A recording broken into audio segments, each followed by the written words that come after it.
Hi ಎಲ್ರಿಗೂ ನಮಸ್ಕಾರ. ಎಲ್ರು ಹೇಗಿದ್ದೀರಾ? ನಾನ್ ನಿಮ್ಮ ಅರ್ಪಿತಾ ಅಭಿಷೇಕ್. ಇಷ್ಟ್ ದಿನ ನೀವು ಇನ್‌ಸ್ಟಾಗ್ರಾಮ್ ಅಲ್ಲಿ ನೋಡ್ತಿದ್ರಿ, ಇವಾಗ ಯೂಟ್ಯೂಬ್ ಶಾರ್ಟ್ಸ್ ಅಲ್ಲಿ ನೋಡ್ತಾ ಇದ್ದೀರಾ. ನೀವೆಲ್ರು ತುಂಬಾ ನನ್ನ ಕೇಳ್ತಿದ್ದು ಒಂದೇ, ಬೇರೆ ಏನು ಕೇಳ್ತಿರ್ಲಿಲ್ಲ, ಹೇರ್ ಕೇರ್ ರುಟೀನ್ ಮಾಡಿ, ಹೇರ್ ಕೇರ್ ರುಟೀನ್ ಮಾಡಿ ಅಂತ. ಯಾಕೆ ಅಂತಂದ್ರೆ ಯೂಟ್ಯೂಬ್‌ಕ್ಕಿಂತ ನಾನು ಜಾಸ್ತಿ ಇನ್‌ಸ್ಟಾಗ್ರಾಮ್ ಅಲ್ಲೇ ಕೇಳಿರೋದು.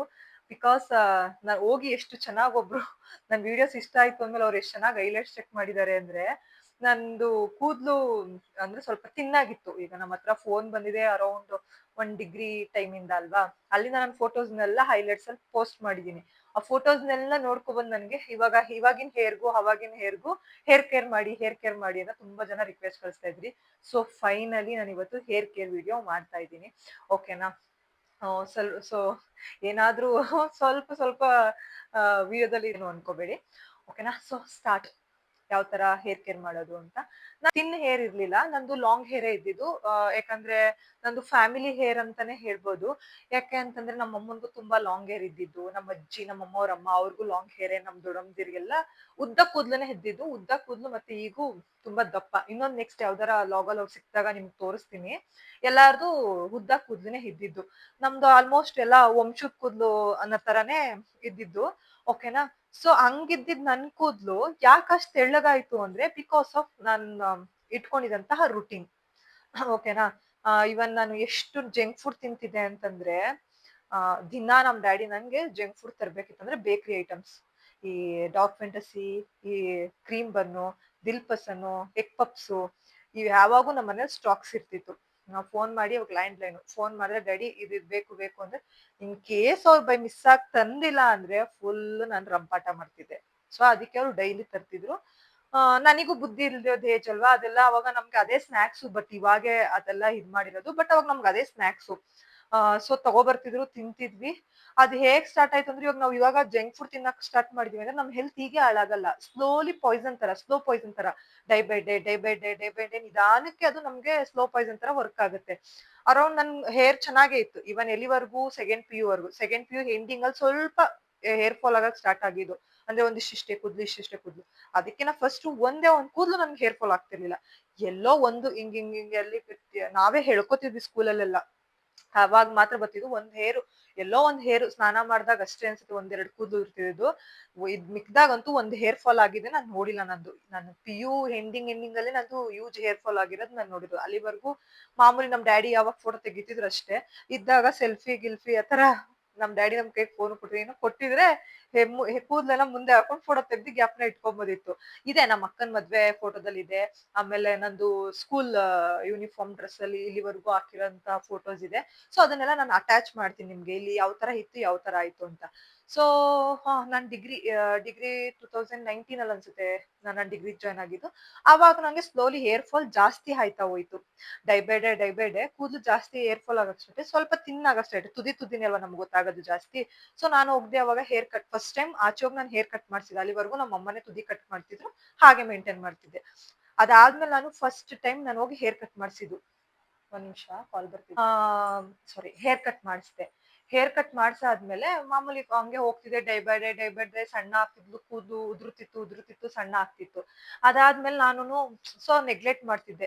ಬಿಕಾಸ್ ಆಫ್ ಯಾವಾಗ ಅಂತಂದ್ರೆ ನಂಗೆ ಜಾಸ್ತಿ ಹ್ಯೂಜ್ ಹೇರ್ ಫಾಲ್ ಅನ್ಸಿದ್ದು ಅಂದ್ರೆ ಕೋವಿಡ್ ಬಂದೋಯ್ತು. ಅವಾಗೆಲ್ಲ ನಾವು ಅವಾಗ ಮನೇಲೇ ಇರ್ತಿದ್ವಿ ಅಲ್ವಾ? ಹೇರ್ ಕೇರ್ ಅಯ್ಯೋ ಹಿಂಗ್ ಹಾಳಾಗ್ತಿದೆ ಅಂದ್ಬಿಟ್ಟು ಜಾಸ್ತಿ ಎಲ್ಲ ಅದನ್ನ ಹಚ್ಚೋದು ಇದನ್ನ ಹಚ್ಚೋದು ಹಿಂಗ್ ಮಾಡೋದು ಹಂಗ್ ಮಾಡಿ ಇನ್ನರ್ಧ ಕೂದ್ಲು ಹಾಳಾಯ್ತು. ಇನ್ನೇನ್ ಮತ್ತೆ ಫೈನಲ್ ಇಯರ್ ಡಿಗ್ರಿ ಸ್ಟಾರ್ಟ್ ಆಯ್ತು. ಕಾಲೇಜಿಗೆ ಹೋಗ್ತಿದ್ವಿ. ಅವಾಗ ನಂದು ಫುಲ್ ಥಿನ್ ಆಗೋಗಿತ್ತಲ್ಲ. So hair cut V shape ಮಾಡ್ಸೋಣ ಚೆನ್ನಾಗ್ ಕೂರುತ್ತೆ ಅನ್ಕೊಂಡ್ ವಿ ಶೇಪ್ ಕಟ್ ಮಾಡ್ಸಕ್ ಹೋದೆ. ಅದು ಹೊಸ ಸಲೂನು. ಅವ್ರ ಹತ್ರ ಹೋಗಿ ವಿ ಶೇಪ್ ಕಟ್ ಮಾಡಿ ಅಂತಂದ್ರೆ ಇಷ್ಟುದ್ದ ಇದ್ದಿದ್ ಕೂದ್ಲನ್ನ ವಿ ಶೇಪ್ ಮಾಡ್ಕೊಂಡ್ ಅವ್ರು ಮಾಡಕ್ ಬರ್ದೆ. ಅದು ವಿ ಶೇಪು ಬರ್ಲಿಲ್ಲ. ಕೊನೆಗೆ ಇಷ್ಟು ಬಂದ್ರು. ಶೋಲ್ಡರ್ ಲೆವೆಲ್‌ಗೆ ಇಷ್ಟ್ ತಂದ್ರು ಹೇರ್‌ನ. ಸೊ ಹೋಯ್ತು ಕೂದ್ಲು. ಬಟ್ ಓಕೆ ನನಿಗ್ ಅದು ಲುಕ್ ಆಗಿ ಕಾಣಿಸ್ತಿತ್ತು ಸ್ವಲ್ಪ. ಥಿನ್ ಆಗ್ಬಿಟ್ಟಿತ್ತಲ್ಲ ಲುಕ್ ವೈಸ್ ಚೆನ್ನಾಗ್ ಕಾಣಿಸ್ತಿತ್ತು. ಯಾಕಂದ್ರೆ ಶಾರ್ಟ್ ಆಯ್ತಲ್ಲ. ಫೇಸ್‌ಗೆ ಆಗ್ಲಿ ನನ್ಗೆ ಆಗ್ಲಿ ಚೆನ್ನಾಗ್ ಸೂಟ್ ಆಗ್ತಿತ್ತು. ಸೊ ನಾನ್ ಹಂಗೆ ಮೇಂಟೈನ್ ಮಾಡ್ಕೊಳ್ಳೋಣ ಅಂತ ಅನ್ಕೊಂಡೆ. ಕಟ್ ಮಾಡ್ಸ್ಕೊಂಡ್ 15 ಡೇಸ್‌ಗೆ ಇದ್ದಕ್ಕಿದ್ದಂಗೆ ನಮ್ ತಾತಂಗ್ ಸ್ವಲ್ಪ ಹುಷಾರಿರ್ಲಿಲ್ಲ. ಸೊ ಮದ್ವೆ ಮಾಡ್ಬಿಡೋಣ ಅಂತ ನಮ್ ತಾತ ಡಿಸೈಡ್ ಮಾಡಿದ್ರು. ಹುಡ್ಗನ್ ಕಡೆಯವ್ರು ಅಂದ್ರೆ ನನ್ನ ಹಸ್ಬೆಂಡೇ ಫಸ್ಟ್ ಬಂದಿದ್ದು. ಅವ್ರು ಬಂದ್ರು. ಸೊ ಅವಾಗ ಇಷ್ಟೇ ಹೇರ್ ಇದ್ದಿದ್ದು. ಓಕೆನಾ? ಆ ಅದಾದ್ಮೇಲೆ ಹಂಗೆ ರುಟೀನ್ ನಡೀತಾ ಇತ್ತು. ಸೊ ನನ್ಗೆ ಯಾರೋ ಒಬ್ರು ಇನ್ಸಲ್ಟ್ ಆಗಂಗ್ ಮಾತಾಡಿದ್ದು. ಓಕೆನಾ? ಏನ್ ಕೂದ್ಲು ತೆಳ್ಳಗಿದೆ ಆದ್ರೆ ಅವ್ರು ನನ್ನ ನೋಡಿದವ್ರೆ ಸ್ಟಾರ್ಟಿಂಗ್ ಇಂದ ಅಂದ್ರೆ ಅರೌಂಡ್ ದವ್ರೆ ಅವ್ರು ನನ್ನ ಯಾವ ತರ ಕೂದ್ಲಿತ್ತು ಯಾವ ತರ ಆಯ್ತು ಅಂತ. ಏನು ಇಷ್ಟೇ ಕೂದ್ಲು, ಮದ್ವೆ ಬೇರೆ ಫಿಕ್ಸ್ ಆಗೋಗಿದೆ, ಏನ್ ಮಾಡ್ತೀಯಾ ಅಂತಂದ್ರು. ಇನ್ನ ಮದ್ವೆ ಇದೆಯಾ, ನನ್ಗೇನು ಹೇರ್ ಅಷ್ಟು ಉದ್ದ ಬೆಳಿತಿದ್ದು ಇವಾಗೇನ್ ಇದಿಲ್ವಲ್ಲ, ಹೇರ್ ಬೆಳೆಯುತ್ತೆ ಬಿಡಿ, ಕೂದ್ಲು ಬೆಳೆಯುತ್ತೆ ಬಿಡಿ ಅಂತ ಅಂದೆ. ಮದ್ವೆ ಆಗಿ ಒಂದ್ 3 4 5 ಮಂತ್ಸ್ ಆದ್ಮೇಲೆ ಅನ್ಸುತ್ತೆ ಅವ್ರು ಬಂದ್ಬಿಟ್ಟು, ಓ ಎಲ್ಲಿ ಕೂದ್ಲು ಬೆಳೆಯುತ್ತೆ ಅಂತ ಹೇಳಿದ್ದೆ, ಅಷ್ಟೇ ಇದೆ ಅಂತ ಅನ್ಬಿಟ್ರು. ನಾನೇನ್ ಮಾಡ್ತಿದ್ದೆ, ತೆಳ ಇತ್ತಲ್ಲ, ಕಟ್ ಮಾಡ್ ಅದನ್ನೇ ಒಂದ್ ಲೆವೆಲ್ ಮೇಂಟೈನ್ ಮಾಡ್ತಿದ್ದೆ. ತೆಳ ಆಗ್ಬಿಟ್ಟಿದ್ದೆ, ತೆಳ ಅಂದಿಲ್ಲ, ಆ ಅಷ್ಟೇ ಉದ್ದ ಇದೆ ಅಂತ ಅಂದ್ಬಿಟ್ಟು ನಂಗೆ ತುಂಬಾ ಹರ್ಟ್ ಆಗೋಯ್ತು, ಬೇಜಾರಾಗೋಯ್ತು. ಅವಾಗ ನನ್ನ ಹಸ್ಬೆಂಡ್ ಹೋಗಿದೆ, ನೋಡಿ ನನ್ ಕೂದ್ಲಿ ತರ ಇತ್ತು, ಅವ್ರು ನೋಡಿದ್ರು ಬಟ್ ಹರ್ಟ್ ಆಗೋ ತರ ಮಾತಾಡ್ಬಿಟ್ರು ಅಂತ. ಅವ್ರು ನನ್ಗೆ ಹೇಳಿದ್ ಒಂದೇ, ನಿನ್ ಜಂಕ್ ಫುಡ್ಸ್ ಎಲ್ಲ ತಿನ್ನೋದ್ ಬಿಡು, ಒಳ್ಳೆ ರುಟೀನ್ ತಗೋ, ನಿನ್ ಹೇರ್ ಕೇರ್ ಮಾತಾಡಿದಾರಲ್ಲ, ನೆಕ್ಸ್ಟ್ ಡೇ ಅವರೇ ಬಂದ್ ಕೇಳ್ಬೇಕು, ಓ ಚೆನ್ನಾಗ್ ಬೆಳ್ದಿದೆ ಅಂತ. ಅವ್ರಿಗೇನೆ ರಿವರ್ಸ್ ಕೊಡು, ನೀನು ಮಾತಲ್ಲಿ ಕೊಡ್ಬಾರ್ದು, ಸಾಧಿಸ್ಬಿಟ್ಟು ಕೊಡ್ಬೇಕು ಅಂತ ನನ್ನ ಹಸ್ಬೆಂಡ್ ಹೇಳಿದ್ರು. ಅವಾಗ ಅವರು ಎಲ್ಲಾ ಕ್ವಿಟ್ ಮಾಡ್ಸಿದ್ರು. ನಾನು ಹೋಗ್ರಿ ಯಾರು ಅಂದ್ರೆ ನನ್ ಪಿಂಪಲ್ಸ್ ಇತ್ತು ಸ್ವಲ್ಪ ಅವಾಗ. ಅವ್ರ ಏನ್ ಹೇಳಿದ್ರು, ನೀನ್ ಇದನ್ ಮಾಡು, ಅವಾಗ ಅವ್ರು ನಿನ್ ಮಾತಲ್ಲಿ ಕೊಡ್ಬಾರ್ದು, ಅವರಿಗೆ ಸಾಧಿಸ್ಬಿಟ್ಟು ತೋರ್ಸ್ಬೇಕು ಅಂತ. ಅವ್ರು ನನ್ಗೆ ಎಲ್ಲಾ ಕ್ವಿಟ್ ಮಾಡ್ಸಿದ್ರು. ನನ್ಕಿನ್ನ ಹಠ ಅವ್ರಿಗೆ ಬಂತು, ಎಲ್ಲಾ ಕ್ವಿಟ್ ಮಾಡ್ಸಿದ್ರು. ನಾನು ಹೋಗಿ ಅವರೆಲ್ಲ ಎಲ್ಲಾರು ಹೆಂಗೆಂಗೋ ತಿಂತಾರೆ, ಅವ್ರ ತರ ತಿನ್ಬಿಡ್ತೀನ ನಾನ್ ತಿನ್ನೋದೇ ಇಷ್ಟಿಷ್ಟು, ಅದ್ರಲ್ಲೂ ಅಪ್ರೂಪಕ್ ತಿಂತೀನಿ, ಬಟ್ ಹಿಂಗ್ ಮಾಡ್ತಾ ಇದೀರಲ್ಲ ಅಂತಂದೆ. ಅವ್ರು ನಿನ್ ಬೈದಾರು ಬೈಕೋ, ಏನಾರು ಮಾಡ್ಕೋ, ನಿನ್ ಹೆಲ್ತ್ ನನ್ಗೆ ಇಂಪಾರ್ಟೆಂಟ್ ಅಂತ ಅಂದ್ಬಿಟ್ಟು ಎಲ್ಲ ಸ್ಟಾಪ್ ಮಾಡ್ಸಿದ್ರು. ಅದಾದ್ಮೇಲೆ ಬೇಕರಿ ಐಟಮ್ ಫುಲ್ ಶುಗರ್ ಅಂತೂ ಫಸ್ಟ್ ನನ್ ಪಿಂಪಲ್ಸ್ ಹೋಗಕ್ ಕಾರಣನೇ ಶುಗರ್. ಕಂಪ್ಲೀಟ್ ಆಗಿ ಸ್ಟಾಪ್ ಮಾಡಿದೆ. ಸ್ಕಿನ್ ಕೇರ್ ವಿಡಿಯೋ ಮಾಡ್ತೀನಿ ನಾನು, ಅದು ನಾನು ಏನೇನ್ ತಪ್ಪು ಮಾಡಿದೆ ಅಂತಾನು ಹೇಳ್ತೀನಿ ನಿಮ್ಗೆ. ಇವಾಗ ಹೇರ್ ಕೇರ್ ಮಾತ್ರ ಹೇಳ್ತೀನಿ. ಸೊ ಕಂಪ್ಲೀಟ್ ಆಗಿ ಎಲ್ಲ ಸ್ಟಾಪ್ ಮಾಡಿದೆ. ಒಂದ್ಸರಿ ಬ್ಲಡ್ ಚೆಕ್ಅಪ್ ಮಾಡಿಸ್ದೆ.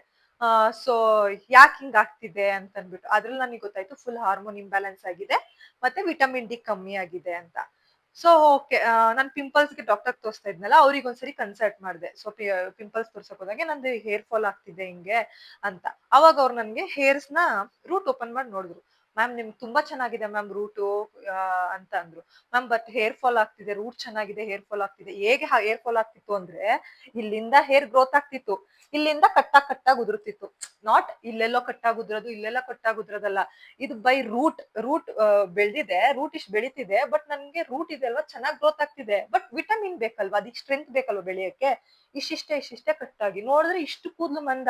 ನಂದು ಎಲ್ಲಿ ಅಂದ್ರೆ ಇಲ್ಲೆಲ್ಲ ಬಾಯ್ಲ್ ತರನೇ ಕಾಣಿಸ್ತಿರಲ್ಲ, ತಲೆ ತುಂಬಾ ಕೂದ್ಲು, ಬಟ್ ಇಲ್ಲಿಂದ ತೆಳ. ಸೊ ಅವ್ರು ಹೇಳಿದ್ರು, ಮ್ಯಾಮ್ ನಿಮ್ಗೆ ಹೇರ್ ಫಾಲ್ ಆಗಿತ್ತು, ಯೂಜ್ ಹೇರ್ ಫಾಲ್ ಆಗಿತ್ತು ಅನ್ಸುತ್ತೆ ಸ್ವಲ್ಪ ವರ್ಷದಿಂದ. ಇವಾಗ ನಿಮ್ಗೆ ಹೇರ್ ಗ್ರೋತ್ ಆಗ್ತಿದೆ, ಅದು ಫುಲ್ ಮಂದ ಬರ್ತಿರೋದ್ರಿಂದ ನಿಮ್ಗೆ ಗೊತ್ತಾಗ್ತಾ ಇಲ್ಲ ಅಂತ. ನಾನು ಅಷ್ಟ್ರಲ್ಲಿ ಆಲ್ರೆಡಿ ಎಲ್ಲಾ ಸ್ಟಾಪ್ ಮಾಡಿದೆ. ಏನು ಬೇಕರಿ ಐಟಮ್ಸ್, ಜಂಕ್ ಫುಡ್, ಈ ಜ್ಯೂಸಸ್ ಎಲ್ಲ ಸ್ಟಾಪ್ ಮಾಡಿದೆ. ಓಕೆನಾ, ಅಷ್ಟ್ರಲ್ಲಿ ಆಲ್ರೆಡಿ ಅರ್ಧ ನನ್ಗೆ ಸರಿ ಹೋಗಿತ್ತಲ್ಲ. ಆಮೇಲೆ ಬ್ಲಡ್ ಚೆಕ್ಅಪ್ ಮಾಡಿಸಿದಾಗು ಇದ್ರಲ್ಲಿ ಹಾರ್ಮೋನ್ ಇಂಬ್ಯಾಲೆನ್ಸ್ ಇತ್ತು, ಮತ್ತೆ ವಿಟಮಿನ್ ಡಿ ಕಮ್ಮಿ ಇತ್ತು. ಅದನ್ನೆಲ್ಲ ಸರಿ ಮಾಡ್ಕೊಂಡೆಲ್ಲ ಹೇರ್ ಗ್ರೋತ್ ಆಗಕ್ ಸ್ಟಾರ್ಟ್ ಆಯ್ತು. ಅದಾದ್ಮೇಲೆ ನನ್ಗೆ ಹೇರ್ ಕೇರ್ ಟ್ರೀಟ್ಮೆಂಟ್ ನಾನು ತಗೊಳ್ಳಿಲ್ಲ. ಅವರೇ ಹೇಳಿದ್ರು, ಮ್ಯಾಮ್ ಜಸ್ಟ್ ವೇಸ್ಟ್ ಮ್ಯಾಮ್, ಬೇಡ, ನಿಮ್ದು ಹೇರ್ ಇವಾಗ ಚೆನ್ನಾಗಿ ಗ್ರೋತ್ ಆಗ್ತಿದೆ, ಇವಾಗ ಏನ್ ಮೇಂಟೈನ್ ಮಾಡ್ತಾ ಇದೀರಾ ಅದನ್ನೇ ಮೇಂಟೈನ್ ಮಾಡಿ ಅಂತ. ಅದಾದ್ಮೇಲೆ ನನ್ ಮಗ್ಳು ಕನ್ಸೀವ್ ಆದ್ಮೇಲೆ ಇನ್ನೂ ಸ್ಟಾಪ್ ಮಾಡ್ದಲ್ಲ, ಔಟ್ಸೈಡ್ ಏನಾರು ಸಣ್ಣ ಪುಟ್ಟ ತಿನ್ನೋದನ್ನು ಸ್ಟಾಪ್ ಮಾಡಿದೆ. ಫುಲ್ ಮನೆ ತಿಂಡಿನೇ. ನಮ್ಮಮ್ಮ ಚಕ್ಲಿ ಮಾಡ್ಕೊಂಡ್ ಕೊಡೋರು, ಏನಾರು ತಿನ್ಬೇಕು ಅನ್ಸಿದ್ರೆ ಇದೇ ತರ ಎಲ್ಲಾ ಸೊಪ್ಪು ತರಕಾರಿ ಎಲ್ಲ ನೀಟಾಗಿ ಕೊಡ್ತಿದ್ರು. ಆಮೇಲೆ ವಿಟಮಿನ್ ಟ್ಯಾಬ್ಲೆಟ್ಸ್ ಎಲ್ಲ ಕೊಡ್ತಾರಲ್ಲ ಪ್ರೆಗ್ನೆನ್ಸಿ, ನನ್ಗೆ ಏನ್ ವಿಟಮಿನ್ ಕಮ್ಮಿ ಆಗಿತ್ತು, ಟ್ಯಾಬ್ಲೆಟ್ ಇಂದೆಲ್ಲ ಕವರ್ ಆಯ್ತು. ಸೊ ನನ್ಗೆ ಹೇರ್ ಚೆನ್ನಾಗಿ ಗ್ರೋತ್ ಆಗಕ್ ಸ್ಟಾರ್ಟ್ ಆಯ್ತು. ನನ್ನ ಹೆಂಗ್ ಹೇರ್ ಗ್ರೋತ್ ಆಯ್ತು ಅಂದ್ರೆ ನನ್ಗೆ ಫುಲ್ ಖುಷಿ ಆಯ್ತು. ನನ್ ಮಗಳು ಹುಟ್ಟಿ ಇನ್ನ ಬಾಣ್ತನದಲ್ಲಿ ಹೇರ್ ಫಾಲ್ ಆಗುತ್ತೆ ಅಂತ ಹೇಳ್ತಾರೆ. ನನ್ಗೆ ಅರೌಂಡ್ 3 months ವರೆಗೂ ಹೇರ್ ಫಾಲ್ ಆಗ್ಲಿಲ್ಲ. 3 months ಆದ್ಮೇಲೆ ಹೇರ್ ಫಾಲ್ ಆಗ್ ಸ್ಟಾರ್ಟ್ ಆಯ್ತು. ವೈ ಬಿಕಾಸ್ ಅಂದ್ರೆ ಬಿಸಿ ನೀರ್ ಹಾಕ್ತಿದ್ರಲ್ಲ, ಬಿಸಿ ನೀರ್ ಹಾಕ್ದಾಗ ಏನಾಗ್ತಿತ್ತು, ಫುಲ್ ಹೇರ್ ಫಾಲ್ ಆಗಿ ಉದ್ರಕ್ ಸ್ಟಾರ್ಟ್ ಆಯ್ತು, ಇಷ್ಟಿಷ್ಟಪ್ಪ ಉದ್ರಕ್ ಸ್ಟಾರ್ಟ್ ಆಗೋಯ್ತು. ಓ ಏನಪ್ಪಾ ಮಾಡೋದ್, ಮತ್ತೆ ಇಷ್ಟ್ ಚೆನ್ನಾಗ್ ಬಂದಿದ್ ಕೂದ್ಲು, ಅವ್ರಿನ್ನ ನನ್ನ ನೋಡಿಲ್ಲ, ವಾಪಸ್ ಕೊಡ್ಬೇಕಲ್ಲ ಈ ಮಾತ್ನ ಅಂತಂತ ಅನ್ಕೊಂತಿದ್ದೆ. ಅಷ್ಟ್ರಲ್ಲಿ ಮತ್ತೆ ಸ್ಟಾಪ್ ಮಮ್ಮಿ ಅಂದ್ರು, ಬಿಸಿ ನೀರಲ್ಲಿ ಏನ್ ಸ್ನಾನ ಮಾಡ್ಬೇಡ, ಸ್ಟಾಪ್ ಮಾಡು, ಅಂದ್ರೆ ನಾರ್ಮಲ್ ವಾಟರ್, ಅಂದ್ರೆ ಮೈಲ್ಡ್ ವಾಟರ್ ಅಲ್ಲೇ ಸ್ನಾನ ಮಾಡು, ಸರಿ ಹೋಗುತ್ತೆ ಅಂತ. ಹಂಗೆ ಮಾಡ್ಕೊ ಬಂದೆ. ಇದುವರೆಗೂ ನನ್ ಕೂದ್ಲು ಹಿಂಗೆ ಇದೆ. ಜಂಕ್ ಫುಡ್ ತಿಂತೀನಿ, ತಿನ್ನಲ್ಲ ಅಂತಲ್ಲ, ಅಪ್ರೂಪಕ್ಕೆ 3 months 4 months ಒಂದ್ಸರಿ. ಆದ್ರೆ ಯಾವಾಗಾರು ತಿನ್ಬೇಕು ಅನ್ಸ್ದಾಗ ಒಂದ್ಸಲ ಹೋಗಿ ಮಸಾಲೆ ತಿನ್ಕೊ ಬರ್ತೀನಿ ಅಷ್ಟೇ. ಅದ್ ಬಿಟ್ಟು ಫುಲ್ ಕಂಪ್ಲೀಟ್ ಜಂಕ್ಸ್ ಫುಡ್ ನ ತಿನ್ನೋದ್ರಿಂದ ನನ್ ಹೇರ್ ಫಾಲ್ ಎಲ್ಲ ಕಂಟ್ರೋಲ್ ಆಯ್ತು. ಶುಗರ್ ತಿನ್ನೋದ್ ಬಿಟ್ಟೆ ಫಸ್ಟ್ ಆಫ್ ಆಲ್. ಎಲ್ಲದಕ್ಕೂ ಶುಗರ್ ಜಾಸ್ತಿ. ಸ್ವೀಟ್ಸ್ ಅಂದ್ರೆ ಕ್ರೇವಿಂಗ್ಸ್ ನನ್ಗೆ. ಸ್ವೀಟ್ಸ್ ತಿನ್ಬೇಕು ಅಂತ ಈಗ ಸ್ವೀಟ್ಸ್ ನೋಡ್ರೆ ಅನ್ಸುತ್ತೆ ನನಗೆ. ಆತರ ನಾನೇ ಮಾಡ್ಕೊಂಡ್ಬಿಟ್ಟಿದೀನಿ ತಿನ್ಬಾರ್ದು ಅಂತ. ಓಕೆನಾ? ನೆಕ್ಸ್ಟ್ ತಪ್ಪೇನಪ್ಪ ನಾನ್ ಮಾಡಿದ್ದು ಅಂದ್ರೆ ನಮ್ಮ ಅಮ್ಮ ಮಾಡಿದ್ದಿದ್ದು ಅಂದ್ರೆ, ಸ್ಕೂಲಿಗೆ ಹೋಗ್ಬೇಕಾದ್ರೆ ನಮ್ದು ಮಂದ ಇತ್ತಲ್ವಾ ಕೂದ್ಲು ತುಂಬಾ ದಪ್ಪ ಇತ್ತು, ಒಣಗ್ತಿರ್ಲಿಲ್ಲ. ನಾವು ಎದ್ದೊಳ್ತಿದ್ದಿದ್ದೇ ಲೇಟು, ಸ್ನಾನ ಮಾಡ್ತಿದ್ದಿದ್ದೇ ಲೇಟು. ಹಂಗಾಗಿ ನಮ್ಮ ಅಮ್ಮನೇ ನನ್ಗೆ PU ವರ್ಗು ತಲೆ ಬಾಚ್ತಿದ್ದು. ಅವರು ತ್ಯಾವು ತಲೆಲೆ ಬಾಚ್ತಿದ್ರು. ಸುಮ್ನೆ ಹಿಂಗ್ ಟ್ರೈ ಮಾಡ್ತಿದ್ರು. 2 ಜಡೆ ಹಾಕೊಂಡ್ ಹೋಗ್ಲೇಬೇಕಲ್ಲ, ಇಲ್ಲ ಅಂತಂದ್ರೆ ಆಚೆ ನಿಲ್ಸ್ತಿದ್ರು. ಅದಕ್ಕೆ ನಮ್ಮ ಅಮ್ಮ ಏನ್ ಮಾಡ್ತಿದ್ರು, ತಲೆಲ್ಲ ಒರೆಸ್ಬಿಟ್ಟು ಹಾಗೆ ಟೇಪ್ ಎಲ್ಲ ಹಾಕಿ ಹಿಂಡು ಕಳಿಸ್ತಿದ್ರು. ಅದೂನು ಒಂದ್ ಮೇಜರ್ ಪಾಯಿಂಟ್ ಆಗುತ್ತೆ. ಓಕೆನಾ? ಈಗ ನೀವು ಸ್ನಾನ ಮಾಡಿದ ತಕ್ಷಣ ತಲೆ ಬಾಚಕ್ಕೆ ಹೋಗ್ಬೇಡಿ. ಬಿಟ್ಬಿಡಿ, ಅದೊಂದು ಒಣಗ್ಲಿ, ಯಾವಾಗ ಒಣಗುತ್ತೋ ಒಣಗ್ಲಿ. ಅದಾದ್ಮೇಲೆ ಬಾಚಿ. ನೀವು ನಂಬ್ತೀರಾ ನಂಬಲ್ವಾ, ನಾನು ಇವತ್ತು ಮಾರ್ನಿಂಗ್ ಆಯಿಲಿಂಗ್ ಮಾಡಿರ್ತೀನಿ. ಬೆಳಗ್ಗೆ ಎದ್ದು ಆಯಿಲ್ ಮಾಡ್ತೀನಿ, 3 o'clock ಸ್ನಾನ ಮಾಡ್ತೀನಿ. ಪೂಜೆ ಎಲ್ಲ ಮಾಡಷ್ಟಲ್ಲ ಅರೌಂಡ್ 5-6 ಆಗಿರುತ್ತೆ. ಅಷ್ಟು ಕೂದ್ಲು ಒಣಗಿರಲ್ಲ. ಇವತ್ ನೈಟ್ ನಾನು ಬಿಟ್ಟೇ ಬಿಡ್ತೀನಿ. ಮಾರ್ನಿಂಗ್ ಎದ್ದು ನಾನು ಕೂಮ್ ಮಾಡೋದು. ಓಕೆನಾ? ಇನ್ನೇನ ಅರ್ಜೆನ್ಸಿ ಇತ್ತು, ಎಲ್ಲಾರ ಆಚೆ ಹೋಗ್ತಿದೀನಿ 3-4 ಅವರ್ಸ್ ಆದ್ಮೇಲೆ ನಾನು ಹೇರ್ ಕೂಮ್ ಮಾಡ್ತೀನಿ. ಇಲ್ಲ ಅಂದ್ರೆ ಮಾಡಕ್ ಹೋಗ್ಬೇಡಿ, ನೆಸೆಸಿಟಿನೇ ಇಲ್ಲ. ಸುಮ್ನೆ ಹೇರ್ನ ಹಂಗೆ ಇದ್ ಮಾಡ್ಬಿಟ್ಟು ಒಂದ್ ಕ್ಲಿಪ್ ಹಾಕ್ಬಿಟ್ಟು ಹಂಗೆ ಹೋಗಿ ಆಫೀಸ್ಗೆ ಹೋಗೋರಾಗ್ಲಿ, ಲಂಚ್ ಟೈಮ್ ಸಿಕ್ತಾಗ ಕೂಮ್ ಮಾಡ್ಕೊಳ್ಳಿ, ಒಂದ್ ಕೂಮ್ ಬ್ಯಾಗ್ ಒಳಗಡೆ ಹಾಕೊಳ್ಳಿ. ಓಕೆನಾ? ಹೇರ್ ತ್ಯಾವ ಇದ್ದಾಗಂತೂ ಕೂದಲು ಬಾಚಕ್ಕೆ ಹೋಗ್ಬೇಡಿ. ಅದೊಂದ್ ಸೆಕೆಂಡ್ ಥಿಂಗ್. ಓಕೆನಾ? ಅದಾದ್ಮೇಲೆ ನಾವು ಒಳಗಡೆ ಫುಡ್ ಏನ್ ತಗೋತೀವೋ ಅದೇ ನಮ್ ಹೇರ್ ಗ್ರೋತ್ ಆಗೋದು. ಓಕೆನಾ? ಆಯಿಲಿಂಗ್ ಎಲ್ಲ ಸುಮ್ನೆ ಕೂದಲು ಸ್ಮೂತ್ ಆಗೋದಿಕ್ಕೆ. ಶಾಂಪೂ ನಮ್ದು ಏನ್ ಬೇವ್ತಿರ್ತೀವಿ ತಲೆಯಲ್ಲಿ, ಏನ್ ಡೆಸ್ಟ್ ಇರುತ್ತೆ ಅದನ್ನ ತೆಗಿಯಕ್ಕಷ್ಟೇ. ಓಕೆನಾ? ಕಂಡೀಷನರ್ ಯೂಸ್ ಮಾಡಿ. ನೀವ್ ಯಾವ ಶಾಂಪೂ ಯೂಸ್ ಮಾಡ್ತೀರಾ ಅದೇ ಬ್ರ್ಯಾಂಡ್ ಕಂಡೀಷನರ್ ಯೂಸ್ ಮಾಡಿ. ಅದೇ ಬ್ರ್ಯಾಂಡ್ ಸಿರಮ್ ಯೂಸ್ ಮಾಡಿ. ಸೊ ಒಂದೇ ಬ್ರ್ಯಾಂಡ್ ಆಗಿರೋದ್ರಿಂದ ನಿಮ್ ಕೂದಲಿಗೆ ತುಂಬಾ ಚೆನ್ನಾಗಿ ಅಡ್ಜಸ್ಟ್ ಆಗುತ್ತೆ. ಓಕೆನಾ? ಈ ತರ ರುಟೀನ್ ಮೇಂಟೈನ್ ಮಾಡಿ. ಆ ಏನು ಇಲ್ಲ. ಹೇರ್ ಆಯಿಲ್ ಮಾಡೋದ್ರಿಂದ ಹೇರ್ ಗ್ರೋತ್ ಆಗುತ್ತೆ, ತುಂಬಾ ತಪ್ಪು. ನಾವು ಹೇರ್ ಶಾಂಪೂ ಯೂಸ್ ಮಾಡೋದ್ರಿಂದ ಹೇರ್ ಗ್ರೋತ್ ಆಗುತ್ತೆ, ಅದು ತಪ್ಪು. ಅದೆಲ್ಲ ಬೇಸಿಕ್ ನೆಸೆಸಿಟಿ ಅಷ್ಟೇ. ಫುಲ್ ನೆಸೆಸಿಟಿ ಬೇಕು ಅಂದ್ರೆ ನಾವು ಫುಡ್ ಒಳಗಡೆಯಿಂದ ಏನ್ ತಗೊಂತೀವೋ ಅದಷ್ಟೇ. ಓಕೆನಾ? ನೀವು ಇಷ್ಟೇ ನಾನ್ ಮಾಡಿರೋದು. ನಾನ್ ಯೂಸ್ ಮಾಡ್ತೀರಾ ಆಯಿಲ್ ಯಾವ್ದು ಅಂತ ತುಂಬಾ ಜನ ಕೇಳ್ತಿದ್ರಿ. ನಾನ್ ಯೂಸ್ ಮಾಡ್ತಾ ಇರೋದು ಆಯಿಲ್ ಬಂದ್ಬಿಟ್ಟು ಅಶ್ವಿನಿ. ಆಮೇಲೆ ಶಾಂಪೂ ಬಂದ್ಬಿಟ್ಟು ರಾರಿಯಲ್. ಅದೇ ಶಾಂಪೂ ಯೂಸ್ ಮಾಡ್ತೀನಿ, ಅದೇ ಕಂಡೀಷನರ್ ಯೂಸ್ ಮಾಡ್ತೀನಿ. ಸಿರಮೂನು ಅದನ್ನೇ ಯೂಸ್ ಮಾಡ್ತೀನಿ. ಸೊ ಒಂದೇ ಬ್ರ್ಯಾಂಡ್ ಅಲ್ವಾ, ಸೊ ಹಂಗೆ ಇರ್ಲಿ ಅಂತ ಅನ್ಬಿಟ್ಟು ರಾರಿಯರ್ ಅಲ್ಲೇನೆ ಒಂದ್ 2-3 ತರ ಕಲರ್ ಬಾಟಲ್ಸ್ ಇದೆ ಗೊತ್ತಾ, ಯೆಲ್ಲೋ ಕಲರ್, ಪರ್ಪಲ್ ಕಲರ್. ಒಂದೊಂದ್ ಬಾಟ್ಲು ಖಾಲಿ ಆದಂಗೆ ಅದ್ರಲ್ಲೇನೆ ಕಲರ್ಸ್ ಚೇಂಜ್ ಮಾಡ್ತೀನಿ. ಯಾಕಂದ್ರೆ ಶಾಂಪೂ ಚೇಂಜ್ ಮಾಡ್ಬೇಕಂತೆ. ಯಾವಾಗೂ ಒಂದೇ ಶಾಂಪೂ ಯೂಸ್ ಮಾಡ್ಬಾರ್ದು. ಸೊ ಶಾಂಪೂ ಚೇಂಜ್ ಮಾಡ್ಬೇಕಂದ್ರೆ ನಂಗೆ ಬೇರೆ ಬ್ರ್ಯಾಂಡ್ ನಂಗಿದು ಅಡ್ಜಸ್ಟ್ ಆಗ್ಬಿಟ್ಟಿದೆ. ನಾನು ಫಸ್ಟ್ ಎಲ್ಲ ಕ್ಲಿನಿಕ್ ಪ್ಲಸ್, ವಾಲ್ ಕ್ಲಿಯರ್ ಇದೆಲ್ಲ ಯೂಸ್ ಮಾಡ್ತಿದ್ದೆ. ಇವಾಗ ಒಂದು 2-3 ಇಯರ್ಸ್ ಇಂದ ಸೆಟಲ್ ಆಗ್ಬಿಟ್ಟಿದೀನಿ ರಾರಿಯಲ್ಗೆ. ಅದ್ರಲ್ಲೇ ಅದ್ ಖಾಲಿ ಆದಾಗ ಬೇರೆ ಕಲರ್, ಅದ್ರಲ್ಲೇ ಕಲರ್ ಶಿಫ್ಟ್ ಆಗ್ತೀನಿ. ಸೊ ನಂಗೆ ಅಡ್ಜಸ್ಟ್ ಆಗಿರೋದ್ರಿಂದ ಅದೇನು ಪ್ರಾಬ್ಲಮ್ ಇಲ್ಲ. ಸೊ ನೀವು ಅಷ್ಟೇ ಒಂದು ಒಳ್ಳೆ ಶಾಂಪೂ, ಬ್ರಾಂಡೆಡ್ ಶಾಂಪೂ ತಗೊಳ್ಳಿ.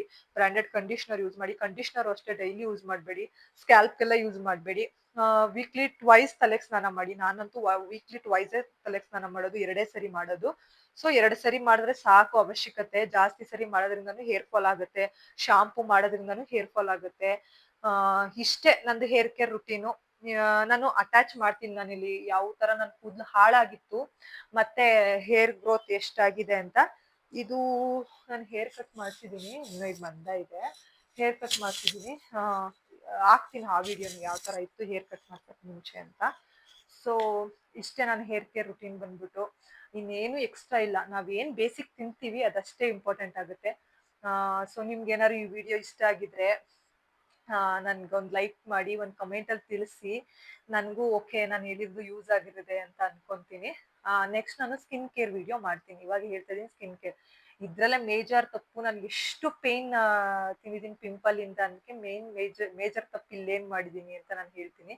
ಸೊ ನಿಮ್ಗೆ ಏನಾದ್ರು ಈ ವಿಡಿಯೋ ಇಷ್ಟ ಆಗಿದ್ರೆ ನನ್ನ ಪೇಜ್ನ ಸಬ್ಸ್ಕ್ರೈಬ್ ಮಾಡಿ, ಲೈಕ್ ಮಾಡಿ, ಕಮೆಂಟ್ ಮಾಡಿ. ಮತ್ತೆ ಯಾರು ಏರ್ ಫಾಲ್ ಇಂದ ತುಂಬಾ ಬೇಜಾರಾಗಿ ಡಿಪ್ರೆಸ್ ತರ ಆಗ್ತಾ ಇರ್ತಾರೆ ಅವ್ರಿಗೆಲ್ಲ ಶೇರ್ ಮಾಡಿ. Thank you so much.